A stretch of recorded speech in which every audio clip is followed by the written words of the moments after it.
उत्तर प्रदेश के तमाम 75 जिलों में कांग्रेस के द्वारा जो आज स्थापना दिवस, पार्टी का स्थापना दिवस मनाया जा रहा है। और देखिए इस वक्त जो हमारी मौजूदगी है वो फिरोजाबाद के जिला कार्यालय कांग्रेस का के यहाँ पर जो तमाम जो है युवा साथी हमारे साथ में मौजूद हैं। और तमाम देखिए किस तरीके से जो है कांग्रेस पार्टी की जो जिला इकाई है वो बुजुर्गों का किस तरीके से जो है उनका और बुजुर्ग और वरिष्ठ कांग्रेसियों का यहाँ पर जो उनका स्वागत और सत्कार किया जा रहा है।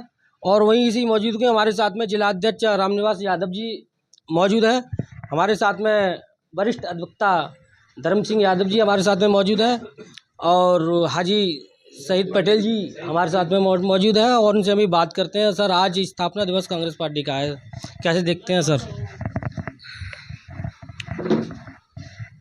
1857 में जब बहुत अत्याचार हुए थे तब कांग्रेस ने भारत छोड़ो अंग्रेजों, ये हमने आंदोलन शुरू किया था।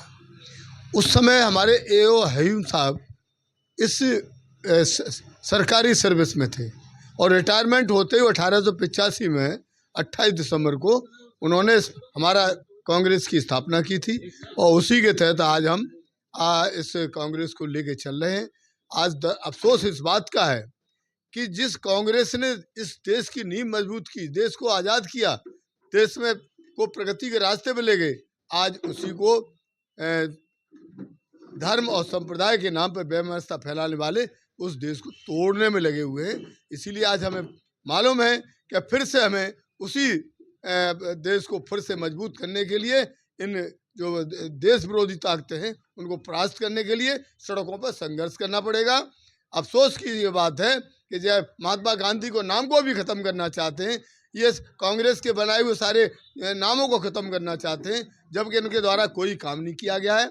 मैं फिर अफसोस के साथ ये कहूँगा कि इन बुज़दिलों का हमें मुंह तोड़ जवाब देना है और इनको हम परास्त करेंगे और फिर से हम देश को मजबूत करेंगे। यही हमारी मांग है और यही जय हिंद जय कांग्रेस। आपने न्यायपालिका में काफ़ी लंबा समय दिया है, आप उस न्यायपालिका से संबंधित हैं। जिस तरीके से अगर बात की जाए उन्नाव रेप कांड की, जिस तरीके से अगर कुलदीप सेंगर की बात करें तो कुलदीप सेंगर को हाईकोर्ट के द्वारा जो है अब बेल पे है, क्या कहेंगे? क्या याद दिला दिया।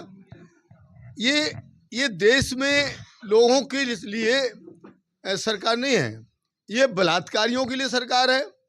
कम से कम 25 लोग ऐसे हैं भारतीय जनता पार्टी के जो बलात्कारी हैं, तमाम क्रिमिनल केसेस हैं। और ऐसे समय में जब बेटियां सुरक्षित नहीं हैं और देश की बेटी पढ़ाओ बेटी बचाओ की नारा देते हैं, आज उन लोगों को शरण मिल रही है, उनको क्या नाम पैरोल भी मिलती है, जैसे राम रहीम जैसे लोगों को। लेकिन आप सनातन धर्म की जो चर्चा करते हैं, मैं उनसे सवाल करना चाहता हूँ कि सनातन धर्म में यह है अगर किसी का पति खत्म हो जाए तो पत्नी वहाँ संस्कार में शामिल होगी, अगर पत्नी खत्म हो जाए तो उसके पति को अंतिम संस्कार करना होता है, और किसी का पिता खत्म हो जाए तो उस बेटे को उसमें अंतिम संस्कार में शामिल होना चाहिए। यहाँ मैं याद दिला रहा हूँ, कल एक पति खत्म हो गया, एक पत्नी खत्म हो गई हिमांपुरी की, और उसके लिए अंतिम संस्कार को पति को शामिल होना था। जसराना का एक पिता खत्म हो गया, उसके बेटे को तमाम प्रयास करने के बाद भी उनको पैरोल नहीं मिली। शर्म की बात है कि यहाँ पे बलात्कारियों के लिए पैरोल है, लेकिन सनातन धर्म की रक्षा के लिए उनके पति और उनके पिता को पैरोल नहीं मिल रही है। इस शर्मनाक सरकार को उखाड़ फेंकने का हम लोगों को संकल्प लेना होगा। बीजेपी की मंत्री ओम प्रकाश राजभर कहते हैं कि अब न्याय हुआ है, कहीं ना कहीं चूक हुई थी कुलदीप सेंगर को लेकर, लेकिन कोर्ट ने जो फैसला दिया है वो न्यायिक विचारधारा से दिया है। वो राजभर साहब वही कह रहे हैं जो मोदी साहब कर रहे हैं। करम मोदी जी के, उनके भक्त गुरुओं के, चाहे आसाराम हो, चाहे राम रहीम हो, चाहे कुलदीप सेंगर हो, ये सारे लोग उसी लाइन के लोग हैं, कोई बचा नहीं है। अगर पूछना है तो हमारे सुब्रमण्य स्वामी जी से पूछ लो, इनकी एक एक सीटी उनके पास है। जिस दिन सत्ता से हटेंगे तो उस दिन मोदी जी और अमित शाह भी जेल में होंगे। ब्रजभूषण भी कहते हैं कि मुझे भी इस तरीके से फंसाया गया था गलत नीतियों से। हाँ, ब्रजभूषण को फंसाया गया था। ये बताओ कि उस पीड़िता के परिवार को नष्ट करने का, हत्या करने का काम किसने किया?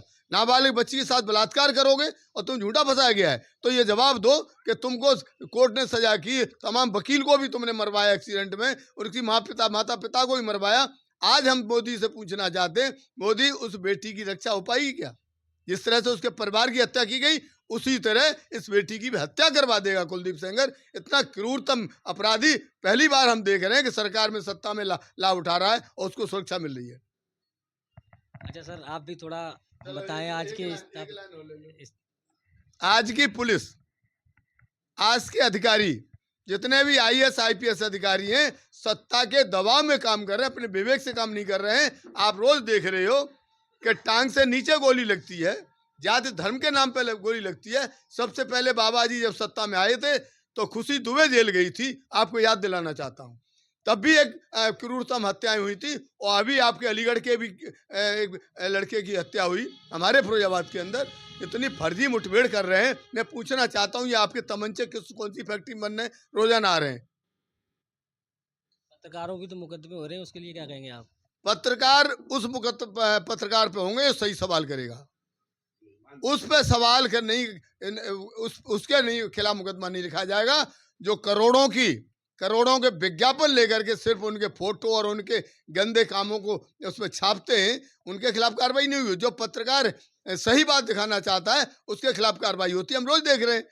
और एक किसी की सड़क टूटी हो और उस पत्रकार से उसे छाप दे, तो वो दलित सड़क भी दलित हो जाती है, तो दलित का मुकदमा लिख जाता है, हरिजन एक्ट का। ये हाल है सरकार में। भगवान बचाए, ईश्वर इन्हें सद्बुद्धि दे, हमारे देश की रक्षा करे।